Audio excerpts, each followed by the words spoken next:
Started here. We have Mikaeri here, who has come to join us from Brazil. No, she's going to be talking about creating scalable ML solutions to support big text evolution. So I'm very excited. Thank you so much for coming. Thank you. And the stage is yours. I'm so happy to be here. This is my first talk abroad, so a lot of special moments for me. So have you heard about the story of data scientists that wanted to deploy his experiment to production? I heard a lot of stories like that. So a data scientist that wanted to create an experiment, it was very nice, but there was a time that I wanted to real data come to my experiment.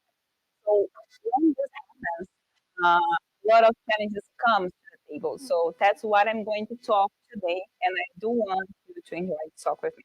So who knows about the DevOps? Is it familiar for everyone here? Okay, right. So DevOps is more than a framework. It's more like a culture.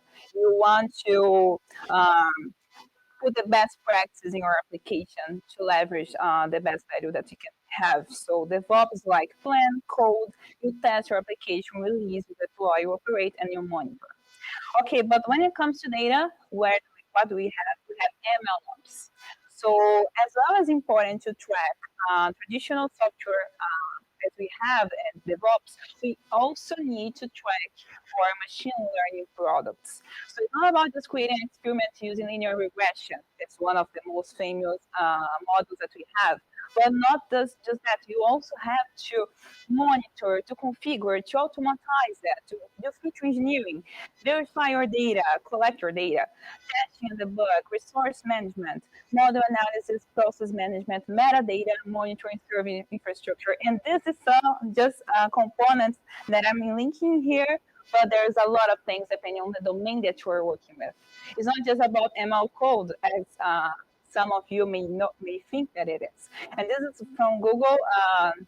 They have a very nice article where they mention about what are the levels of machine learning that you can have machine learning operations. And one of them are this one. I'm not sure if the level 2 or the level 1. You can have like machine learning being done manually, where you have to activate to start your model manually. You can have machine learning with CI and CD, when you can continuously integrate code to your model. As soon as you do a change in your formulas or your model, you can also retrain your model automatically, and as well as you can retrain your model based on advanced. So let's say you just had new data coming in the bucket or BigQuery, and then you can retrain your model automatically.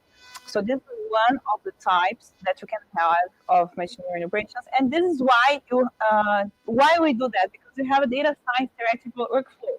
So you have to understand the business right after you understand your data, because one thing is understand the business that you're working with. And after you get the data from the customer, they give you the data, and you have to understand, okay, is that enough for me or not to start creating my product? After I understand the data, I can prepare the data, and I have to do that because my model will not understand the data as I got from the way that I got from the customer. Prepare my data, doing some scaling, a lot of feature engineering. I can start modeling. That's the part that we have a lot of hype on the machine learning models and so on. But in fact, this represents 10% of the entire pipeline, because if you don't have good data, you will not have a good model. This is very important. And right after, you have to evaluate your model, deploy that, and suddenly you can see that maybe your metrics are not that good. So you have to maybe retrain your model, doing some hyperparameter tuning, or you're going to have to talk to the customer again because, man, the data was not good. So it's not the problem of the model itself. It's the problem of the data that I have. And here I'm addressing some of the main challenges that we have in machine learning. So one of them is how to move my experiment to production. I would say that this is one of the main challenges that I faced during my career. As I haven't told you before, but I was a data engineer, I was a data scientist, a machine learning engineer, after being a software engineer for a while. And when I was working with data science, I already knew about Kubernetes, deployment, and all this stuff. But my colleagues that started their career as a data scientist, they were not familiar with these topics. So it was very challenging for them to understand how to move their experiments to production. It depends on your background. I mean, it was easy for me to understand how to move a model to production, but quite hard for me to understand like calculus. I had just calculus 1 and 2, like they had like for 7 calculus, and I was like, oh my god, I will take a lot to learn about that. So every person has their own challenges, but for me, it was not that hard to move the experiment, but create experiment was hard for me when I started my career in data science. The other challenge may be data with large amounts of storage that grows frequently, often places in blob storage. So you have to version your data set. You have to put some versions about this data set. Let's say that you had to come back to the customer and ask them again to put more data or give me more data, another data set I can join, and then create a brand new data set that will serve your model. So you have to create some versions of that so that you can understand, okay, my model performed better with this data in here. And this data was the one that the customer gave me when I asked them because I was not getting the best results and performance. So if the data is not organized correctly, there may be a data leakage where your training data is contaminated with external data. So I don't know who that are in here already worked with machine learning. Okay, so who knows what is data leakage? Okay, so in machine learning, it's very important to mention that we have different splits of your data. So let's say you have a data set and you are going to split this data into train, test, and evaluation. So this is one of the types that's of splits that you can do. Your model is like a child.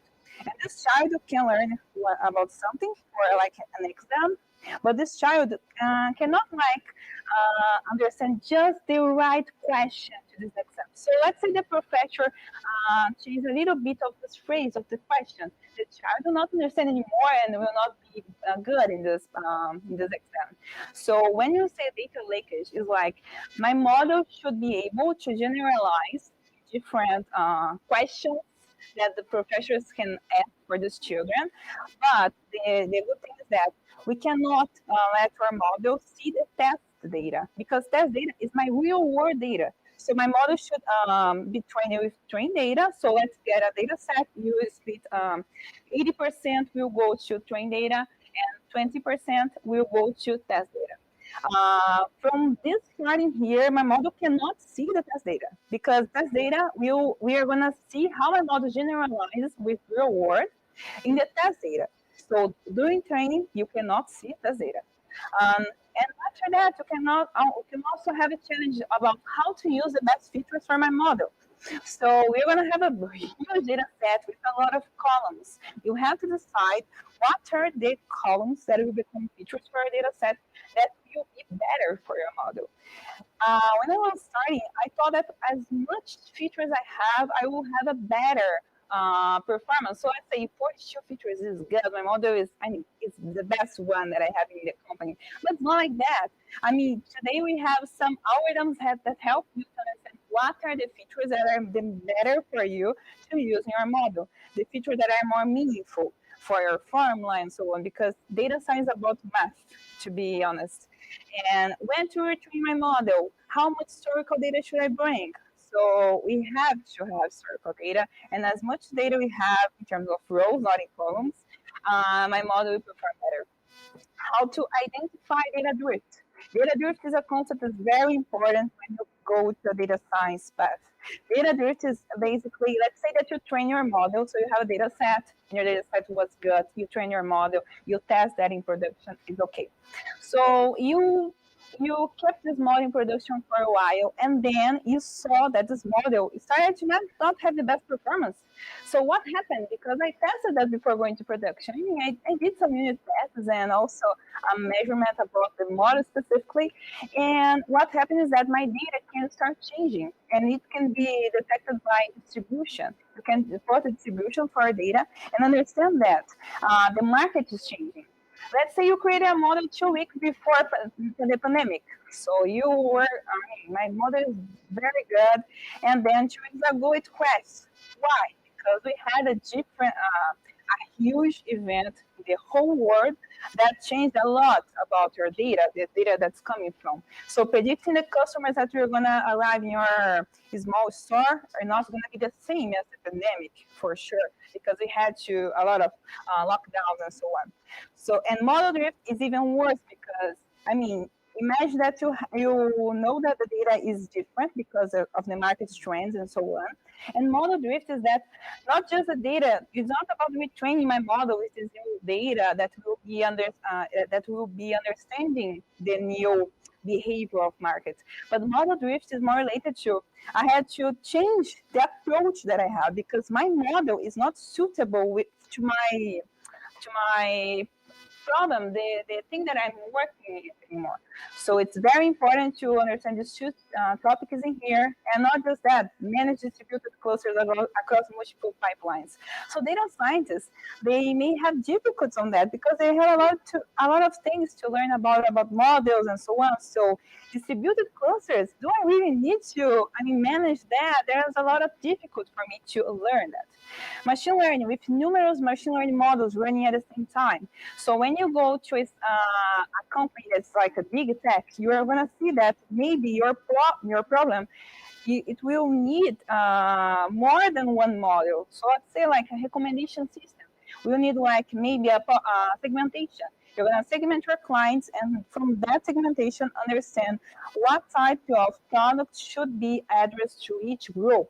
But it's better for you maybe to have a group recommendation instead of each customer. So you would use like a clusterization algorithm right after you use like a regression algorithm, or something more specific for recommendation, like SVM or so.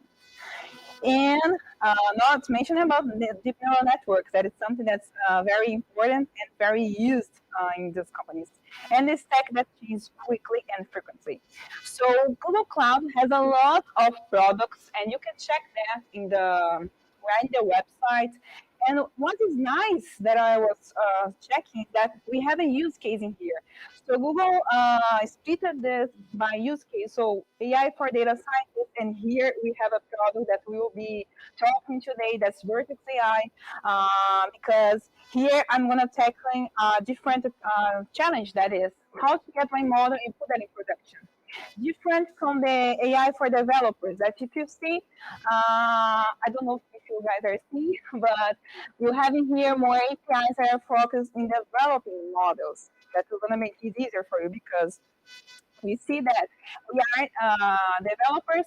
They have a different approach. They want to help with APIs that are going to help you with the model itself. Because create an end-to-end pipeline is something that maybe is easier for you to work with Kubernetes and so on. And you also have a lot of libraries like text-to-speech, time series that's very important as well, translation, video AI, vision, and so on. And AutoML is very nice as well because you don't have to test a bunch of models. You give your data set and what your feature that you're aiming to predict, or what's your purpose with this data set. If you want a recommendation system, or if you want to separate your data, and then AutoML will give you the best model according to your data set. Okay. And we also have AI infrastructure. So containers, you have images for your machine learning models. Here we have a lot of deep learning things that is gonna be used for you when you want to use deep neural networks, problems that are huge, like computer vision ones or natural language processing. Okay, ChatGPT maybe using deep neural. Okay, yeah, I know. And I forgot to mention that this slide in here, I use Midjourney. I don't know if you guys are familiar with this thing. It's very high right now, but I just asked them a fox with in a fantastic world with an astronaut suit, like this thing here, and it came like this. I like it a lot, and I put that in here, but I forgot to mention. Okay, so yeah, Vertex AI here. We're talking about that. I have a demo as well. We are gonna see it live It's Google. So, here I added is the next generation of AI platform. So if you are familiar with AI platform or Kubeflow pipelines or TFX, like the TensorFlow extended, you will be familiar with this one because Google wanted to remove from the data scientists the need of manage a lot of configuration files, a lot of Kubernetes, a lot of containers, and so on, because they want you to focus on what matters, like the model, the data itself, developing this code, and let Google manage this part of the infrastructure. But even Google managing that, they allow you to change that. So it's flexible. If you need to change something manually, you can do that, of course. So it's very nice. And as I mentioned, if you are familiar with Kubeflow or TensorFlow Extended, it'll be easier for you to work with Vertex AI because they got basically, when you are using AI platform, you're going to see like a label right now saying that Vertex AI is the next generation of AI platform. So you're going to migrate and you're going to see that's not that hard. And not just that, but the pipelines, that's something that I'm going to present for you today, is you have to pay for each run that you do. So it's cheaper than it used to be. And I guess it's very, very nice this point. So what is included in Vertex AI? So here I'm presenting to you like a workflow of machine learning. So we have data witness, feature engineering, training, hyperparameter tuning. So it's important to mention that we have parameters. So let's say we have a function, a linear function. The parameters of this function will be created by the model, but you can manage the hyperparameters. So you can manage how will be the training of your model. How many layers, for instance? If you're going to use, what is the cost function that you're going to use? A lot of things are manageable for you. The model serving, the understanding, the tuning, the edge, the model monitoring, and model management. So here you have AutoML that will be helping with you to choose the best model according to your data set and your purpose. You have vision, video, language, translator, and you have tables. Data labeling, feature store, a bunch of topics that I'm going to go deeper with you. So here is Vertex AI. So Vertex AI has this interface. You're going to see here that we have a lot of topics that we're going to go through today. But there is...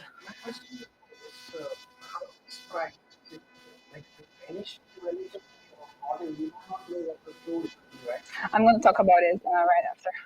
So here we have the interface, a lot of parts that you can take advantage depending on your use case, depending on what fits you better.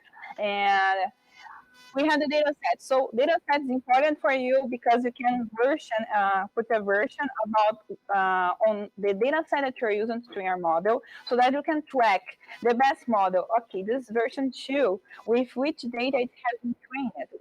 So then I can retrain and have recognize that I can redo them if it's necessary, you know. Also, we have feature store. Feature store is a very important topic because, I mean, let's say that we have a bunch of models in our company, and this is going to be something very present when you go to big tech. You have a bunch of models, and all these models use the same feature.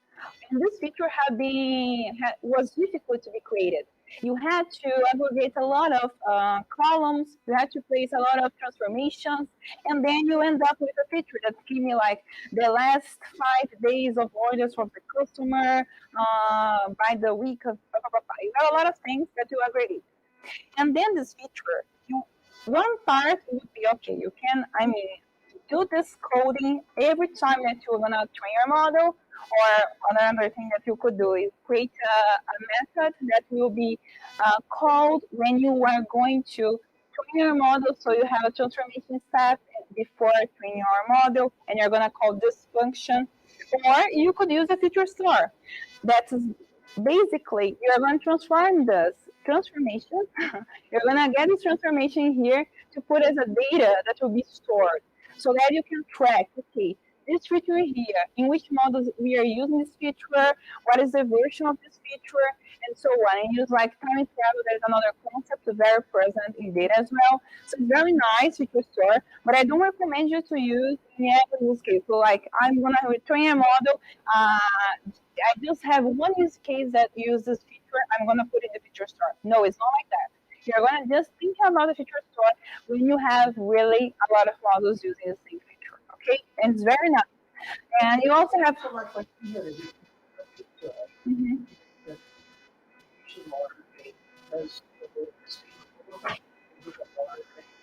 Yeah. You can monitor your data as well. Mhm.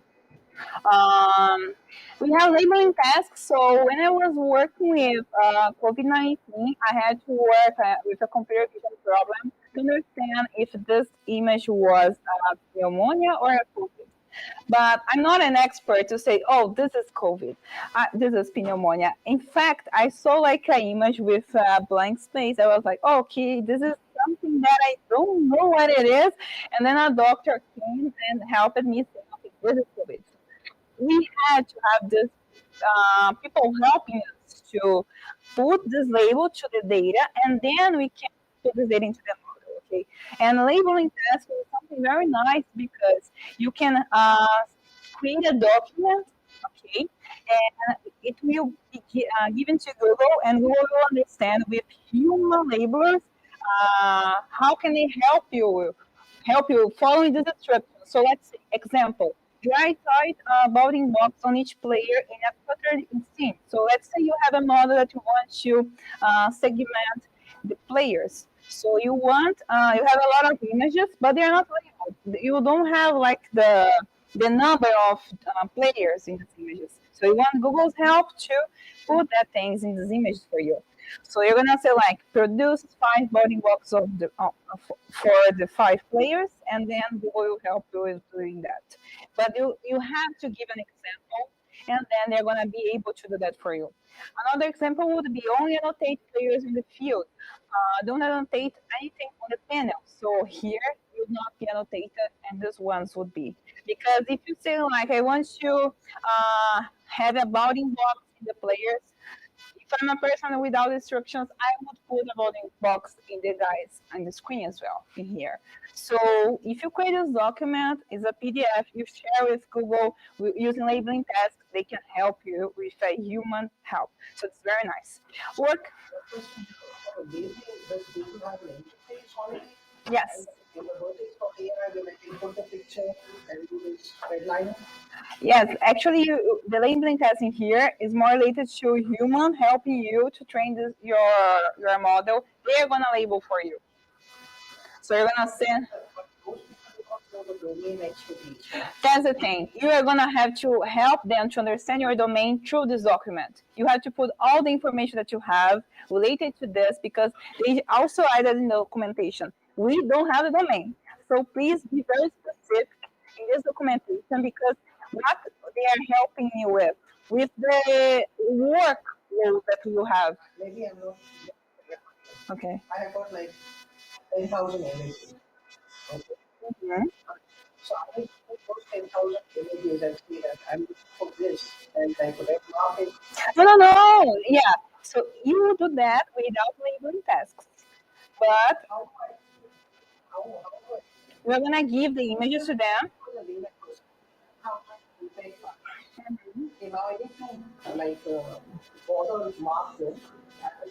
You're gonna get one example from this data set that you have of 10,000 images. You're gonna put this example in the data in the file that I mentioned in PDF, and you're gonna say, okay, how are you gonna proceed with this label? Like this example that I showed. The football thing, right? Yeah, so going back to this. So the right one. Let's say the example of the right one. Okay. Now I want to be able to mark that and annotate that this is what I'm looking for. You are gonna do that. And how do I do that? Because you're gonna add this, write a document. You're gonna copy this image. This is I added this slide. A PDF document, share with them together with the images. So you're gonna write like they say to you, we don't have the domain, so please be very specific. So you have to write like with natural language, saying like, what do you expect to them to annotate, because this is going to help with this workflow that you would have with 10,000 images. So that's how it works. We have the workbench as well. Workbench if you're running experiments, you are familiar with notebooks, like Jupyter notebooks. You have Collaboratory that is from Google. We have a lot of notebooks that help you. It's like an IDE where you can create your code and also write your findings. You have text cells and you also have code cells. It's very nice and very used when you're gonna create some experiments with your data and also with your models. So Google has a workbench that's like an environment where you can add your notebooks in here, but not just add your notebooks. You can also create a solution running notebooks. So it's very nice. And you have the pipelines that's where I wanna go deep into the demo. Pipelines is the part that I love the most because it helps me to create the MLOps solution that I want to. You connect some components and this creates an end-to-end pipeline that will help you to leverage from the solution to production. You have the training, so you can train your models in here and create some experiments, register a model. Why do I have to register my model? Suppose you train your model, you got a very nice metrics, and you're gonna retrain this model. But then the metrics from this new model, they are not that good as they used to be from the last version. How can I get this version for the model that I just trained? You cannot do that if you're not registered your model. And also, model registry is an artifact. You're gonna get this artifact in here, and they are going to be used to ask more questions and you go to production. So let's say you're going to we use this model for real users, right? That's your purpose, to be honest. And then you're going to get this artifact and do a prediction.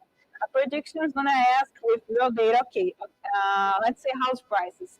I have this number of rooms, I have this number of pools, I don't know, and what is the median house value? Taking into account these parameters in here. So this is a prediction, and you would do with a model that has been registered, like a model saved. And also you have endpoints. Endpoints maybe you guys are more familiar with. Let's say you want to deploy your model, so you create an endpoint that will be used to be asked for us to ask for more data or to understand the prediction and so on. You also have batch predictions. So the difference is that in batch predictions, let's say you have a recommendation system.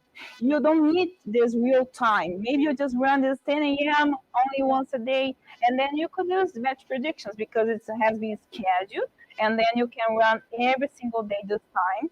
You don't want to ask every time a model. It's different from chatbot use case for sure, because chatbot your customer will be asking a lot of times, and you don't have this time specifically set.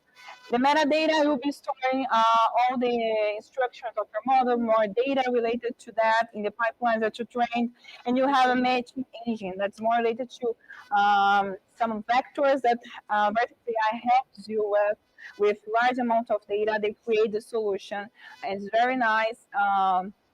And I guess that you guys would be interested to understand it more. But let's say about Vertex AI pipelines, that's more related to MLOps that I was talking about. Vertex AI pipelines has 4 types of things that I wanted you guys to leave this room knowing. Components, pipeline, compiler, and run. So what are the components? The components are modularized tasks that may receive a parameter or artifact and produce an output. So saying like this is easy, and in fact, it really is. So what is an artifact? So you have a parameter that can be like an integer, a string, and so on. Or you have an artifact that can be a data set, a model, a metric, or a visualization. You have also talking about components. With a components decorator, you just have to put this above your code. It will be generated a YAML file. And this component can be shared, loading from files or URL. There are some predefined components that can be used that Google already created, knowing that maybe they're going to be very important for each pipeline that users create. And talking about the pipeline creates a flow with the components managing their connections, can be scheduled with other resources from Google Cloud Platform. The compiler gets its actually the compiler is the specs of the pipeline in a JSON file, so it will we are going to interpret the YAML file that has been generated from the component, and then we run execute in the compiled pipeline. Okay, so let's go to a demo right now where the things use it crash. I hope it do not crash today. Okay, I have here the collaboratory. This is the IDE that I just mentioned to you. No, this thing is different. Google Colab.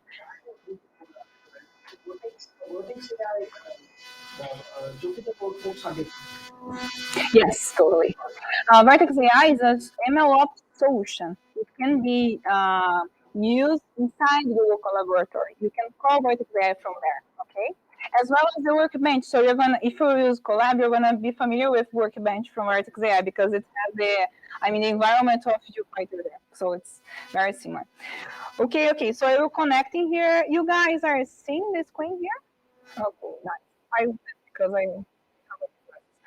Okay. Let's wait. Okay, so first things first. I don't know if you guys are familiar with Google Cloud Platform.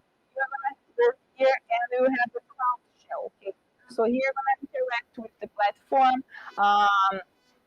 I already placed some things to make it easier for us, but you would have to set the project in Cloud Shell. So I created a project already called Demo DevFest Boston, and then you would confirm this project here just with the echo command. Enable some API so that the collaboratory can interact with the platform there. You're going to create a cloud storage bucket. We're going to be storing our model and other artifacts that we can generate and give permission. So that this is the bureaucratic step that you have to do before starting.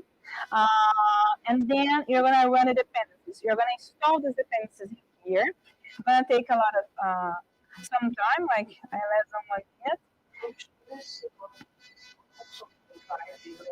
Of course. I'll do that. We have two pipelines in here. I promise I'll be very quick. I'm just installing the libraries in here. And after we install the libraries, we're going to have to restart our runtime because here this is something that is free for use. Okay, Google Collaboratory allows you to test in the cloud, run Python code and other libraries that are important for you. With that, you can train your models using Collaboratory, a lot of things, and you can also take advantage of GPU. So it's when you need to run deep neural network, like huge computing, you can also use Collaboratory to help you with that. So it's almost finishing, and then you're gonna have to restart your compute to be able to insert our libraries. So let's finish. This is the interface of Vertex AI. So when I shared with you, it was like this. So here I have some, I have the prepared training data, some errors that I had, recent models, get predictions, and so on. Okay.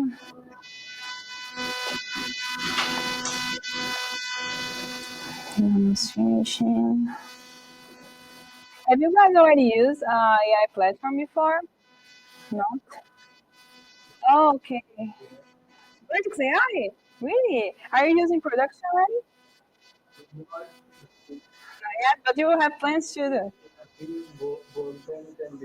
Or Workbench. So you're running these notebooks there. Do you think it's easier to integrate when you're running the Workbench than Collaboratory, or you don't see? Vertex is much better than Cola. Oh, that's nice. Because I'm running outside the Google Cloud platform. So what's your name?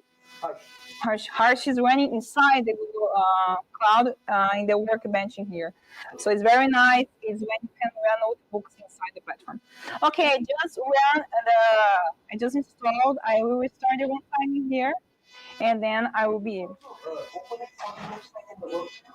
Sorry? Can you show us what it looks like? Oh, you have to create a sense here.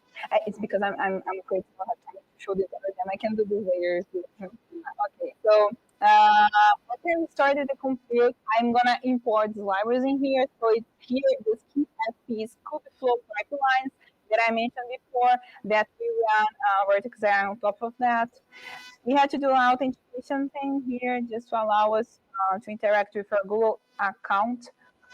Okay, so definitions, we already know that. The Tupper project here is the project ID that I have in my account, and also I put a init in here in the AI platform. So just start the data. So here is the component that I just mentioned with you. So this is the decorator, and I'm saying that I will create a component that is going to prepare my data. I'm going to receive an expression that is a string, and then I'm just returning the expression, putting this in lowercase, and removing some spaces in the left. So I run this component in here, and I want a second component. The second component is going to use a natural language toolkit, the NLTK library that's related to natural language processing libraries that you have in Python. Is very nice when you're creating chatbots or working with data in terms of text. And I'm just running this to tokenize. So when you're going to run like a natural language processing model, meaning you're going to have to tokenize your data to create some vectors of that after, and then you're going to be able to ingest this in the model in a mathematical way.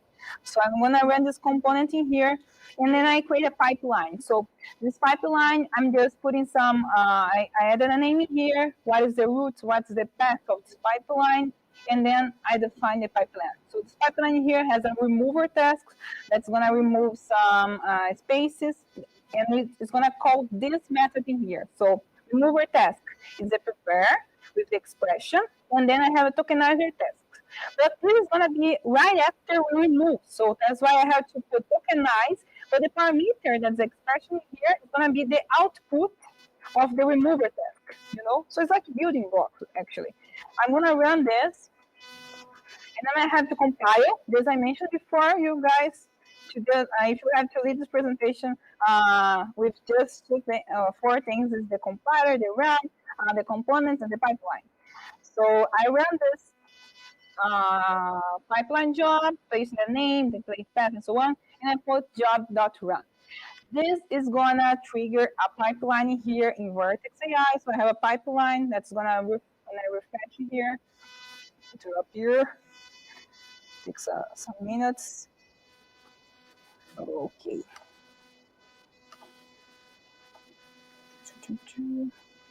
Oh, it's already there. I haven't seen. This was quick. Okay, so we have this pipeline here, and I go here. I can see like my prepare and tokenize. So it's as I planned it. So the tokenize is gonna run after the prepare because I added in the tokenize in the input. It's the output of the prepare. Okay, so let's go to the demo too because we want to get the things more complicated. So now I'm gonna talk about something that's more close to a real world scenario. Like I'm gonna have to ingest and prepare data, train your model, evaluate this model, and check if it's time or not to go to production. Sorry? I have a question. Why did we need to restart the terminal for running the code? It's because we have an issue about the version of the libraries. I don't know if they have that. They are fixing, I guess so. But it's a workaround, if you know what I mean. And I was searching on Stack Overflow, GitHub issues. It was the same thing. Like, do that, and right after, we're going to fix. Okay, so that's what I did. Okay, demo pipeline. So let's go through this example. Importing some dependencies, and now I want to talk about data. So the data preparation step could go in here. I'm calling ingest and prepare. But it's important for you to understand that we have to deal with the preparation right after we ingest our data, okay? But in terms of just doing a quick demo here, I'm not taking care about the steps so much because I want to focus on the pipeline itself. So I put the component in here. I place as well the packages to install because I want to install pandas. That is a library that will allow me to interact with data. And also I want to manipulate that. And scite-learn. That is the library that will allow me to get my model and work with that and with my data and so on. So in Just and Prepare, we have a data set for training, as I mentioned to you, and a data set for test. And these ones are going to be the output of this pipeline, this component to be specific. So I import a scalar and so on. I get my data raw. This data is just a data set that's already in place. Scite-learn is the Fetch California housing. In this data set in here, for regression tests, we aim to understand what's the median house value as a target. We have a bunch of variables that are used to understand what's best for that. And with that, I split my training in training test data. I convert that to CSV. So that's why I use pandas. And this is going to be the dataset train.pep. So I'm connecting this data to the output through this. Okay, so dataset train, dataset test. Okay, so I run this thing in here, and I go now to the training components. So I also install some libraries in here, pandas, XGBoost, that's the model that I'm going to be using. It's from XGBoost framework, and also scite-learn. So for train, what I should use the dataset train. So it's input dataset in here, okay, and what's gonna be the output of this step? Of course, it's going to be the model artifact because I trained my model, and with this artifact in here, I'm going to do the predictions, deploy, and test this model if it's going to perform as I expected. So I import XGBoost, I read the dataset train that I place in here. Then from the dataset train, we have X that are my variables that are going to be used to input the model, and the UI. The UI we call here is the target, the response. Like it's going to be the median house value in this example in here. Okay, so data, I'm going to drop the target, of course, for my X, and my UI is going to be just the target. Okay, so I call the XGBoost regression here. You can see more detail after the presentation of this notebook. I will allow you guys to, I will share this with you. This fit is gonna train my model, and then from there I can put more metadata. You remember, guys, that I mentioned about metadata from the Vertex AI? So here I'm saying this is the metadata that I want to be stored, like the framework that I use to train this model and the type. Because, I mean, when you go to a real-world scenario, we're going to test a lot of models. So it's better for you to track them. And you can track them through the metadata and other ways through the coding here. And then I save my model. I get this XGBoost regression variable in here, and I save this model in the model artifact. As I mentioned, this is the output. And that's it. And then I already run? No, I never. I hadn't. And then I'm going to go to evaluation. Evaluation, I'm also importing some libraries in here.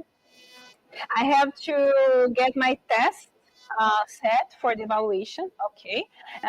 And then I'm going to get as well as input the model that I just trained. And as an output, I would use the metrics from this evaluation. And the metrics are from the type metrics. You remember the artifacts that I told you? So we have metrics, we have data set, and we have the model and the visualization. So we are using here, in this example, the artifacts as parameter from the components. Different from this user pipeline here that we're using the primitive types from Python. Okay, so in here, I'll go to evaluation. We are getting our test data, okay, and then we're gonna do the same transformations from the XGBoost regression, but now you're loading the model. That's coming here from the input that you just placed in the component, okay? Then you're gonna predict according to the test set that you have in here. And this prediction, this variables that you got, the result of the median house value, I'm gonna go to UI pred, this prediction that you had, okay? And then you're gonna compare the UI from your test data set with the UI that you got from the predictions. And this is gonna give you the error that you got comparing from the predictions that your model did according to your data that you trained and then with, and compare with the real median house value, okay? And you can use mean absolute error, mean squared error. There are a lot of metrics that you could use in here. This is a regression problem, so that's why I'm using these metrics in here. And then I can log these metrics, okay? And when I log these metrics, it can be visible for me in the UI. So this is very interesting. And one thing that I put in here that can be easily added as well is to compare. I put deploy work true equals true because you could, deploy your model when you compare this with the previous run and you see, oh, okay, this model is better than the previous one, so that's why I'm going to deploy that. So you could like compare with previous runs in here. I'm not doing that, but you could do. I'm just deploying the next model, even if the next is worse than before. Okay, but let's run this component in here. Okay, so deployment. The deployment will receive an input, a model. Okay, the project string and the region is a string as well. So I'm here. I can put some logins. So for instance, I could have added this in the previous steps, okay? So here it will be easier for me to understand when I see the pipeline, the interface, what is happening inside the component, okay? Then I will upload this model in the UI, the AI platform, that will be visible in the Vertex AI, okay?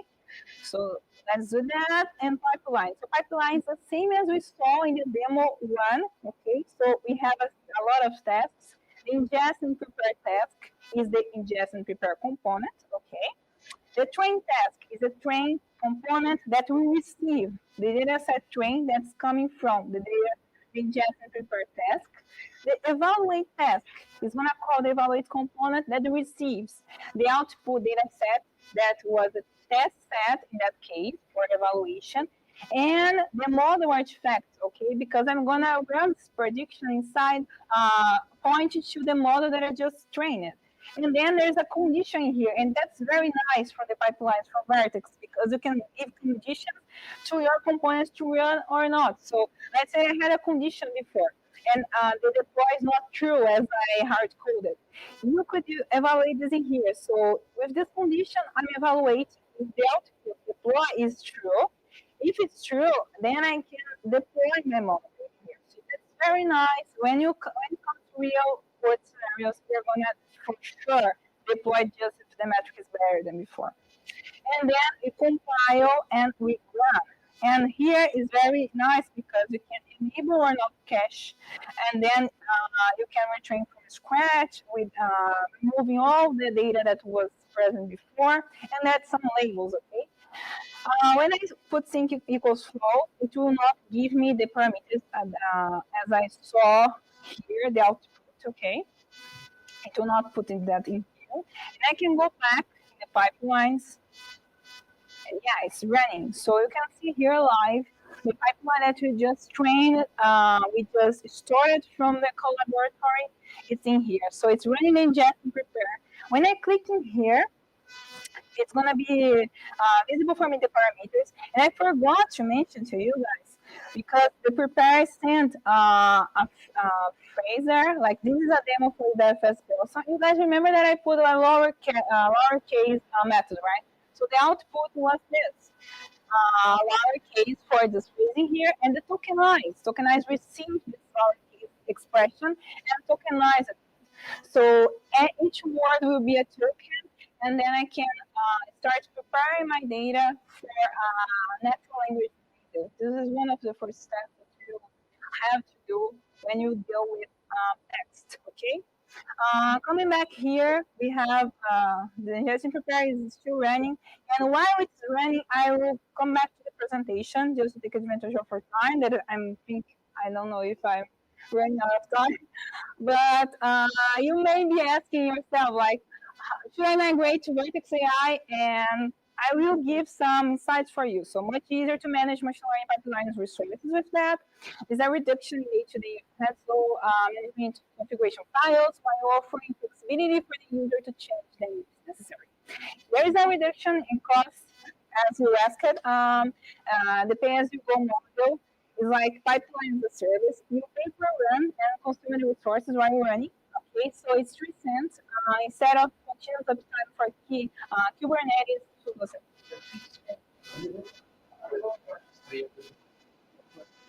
And also, use the version of Kubeflow SDK direct access to storage with cloud storage view. That's very nice. So when you're running your components, you're gonna see that there is a phrase there like mounting file system as views. So it creates a way for you to manage your files and artifacts very easy inside Google Cloud. What will be the next step? Okay, you could connect your solution to BigQuery, so work with data sets there.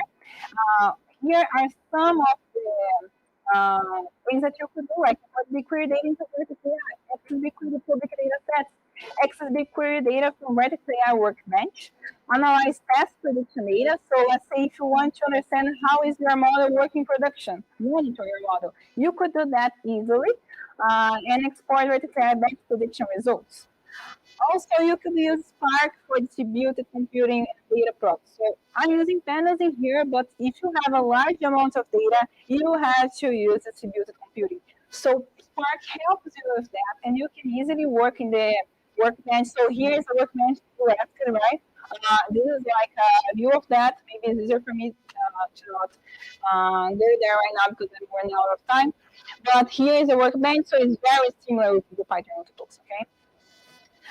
Take advantage of the feature store. So here you can have like a create feature, you would add your feature ID, value type, description, and then you can search for the feature that you just created and using other models as well, okay? You can create schedule pipeline with Cloud Scheduler and Cloud Functions. These two are products from Google as well. And you can schedule pipelines to run every single day, as I mentioned before, in case of recommendation systems or something like this. Start testing, you have like $300. You can start testing with these free credits, and it would be nice to have you testing there.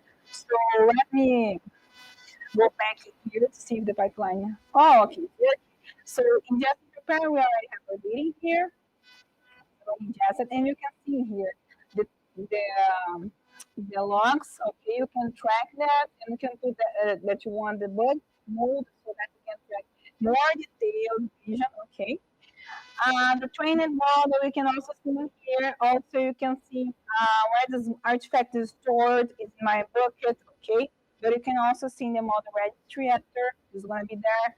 You can evaluate your model. So here is evaluating the metrics with the test set according to what I trained. And then there's a condition here that will be used to understand as I place collaboratory the cells that I added, like if they should deploy or not. I heard it called true, but in that pattern here, in this condition, it would be evaluated if my model is better or not, or depending on the condition that you added. Okay. So going back in here, let me. Do you have any questions there? You can ask that because I'm finished the pipeline here. So my question is, so for that, yeah. So you do additional points to bucket storage. Other resources that you have to use in the run, you have to pay as well. So it's a fixed per run, but you have to pay other resources that you may need. So maybe you are gonna need a huge resource, and then you're gonna have to pay that. It depends on the domain that you are dealing. I mean, if you're using deep learning, maybe you're gonna use huge computational interfaces and so. So it's gonna. But I mean, I can present my bidding. I mean, is less than. I really have a low pricing, a low bidding here for me. It's okay, you know. It's very, very, very, very low because I'm not running a huge model in here. It's actually post regression. So it's not that, how can I say, no, it's not using that to compute, computational power, you know, that I use with the learning. But I mean, it's less than $1 running like I went in a lot of times, and it's still very, very nice price. Okay. It's more like a hobby business. Yeah, but it's still it wouldn't be like a huge. Suppose that you connect with BigQuery with real data, okay? It wouldn't be huge, okay? You just have to think about how much you are restoring in BigQuery. This is there. It's easy for you to track, and then it's just to connect with pipeline. But maybe you're gonna have a difference in terms of the bidding when you go to BigQuery, because depends on the time of the large amount of data that you have. So, but I cannot say like, oh, you're gonna spend $10 with your solution, because it depends on the size of your data.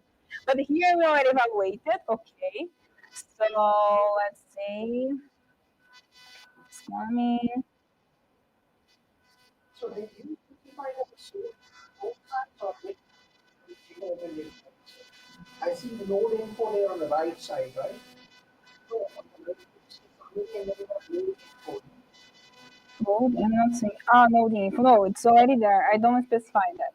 It's just the parameters that are being used. It's from the interface, okay? This comes together with the platform.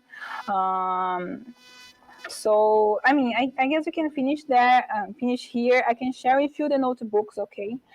And I hope you guys, okay, we finished. So let me go back just to share with you. So it succeeded. Here you can see what I wanted. So this is the data set that I mentioned. This is my bucket already, okay? So it has data set train, data set test. You can also see the artifacts expanded, the model artifact that's coming from the train step. The evaluate here. We have the metrics. So you guys remember I logged some metrics that I was using, right? So they're gonna be here for me. It's easier for me, but I also can track for the YAML files and so on. And this is the condition. The condition that I mentioned with you, to you, it's in here. And this is calling the deploy, because I mentioned that's true, but this condition would check depending on what you place. Okay? So let me go back to the presentation right now. My name is Mikaeri. I'm from São Paulo, Brazil. I'm working as a data product manager at CNT. I'm doing my master's in computer science. I'm a Google developer expert in machine learning. I'm a content creator at Explica-me. Explica-me is an Instagram account and a YouTube channel where I try to make more simple the topics about data science and machine learning. And I'm a founder of Tesseract. Tesseract is a school where I try to teach things about data science as I wanted to be as I wanted to have learned before. Okay. Boston is the company that I'm working right now is data product manager. We support the digital transformation for more than 100 clients, large enterprises, and it's very nice work there because I have this real world scenario very close to me, and I can implement MLOps using the academic background that I have and putting that in the industry. Okay. So these are the references. I can share with you later this presentation as well as the notebook, and I hope you guys like it. Thank you for having me.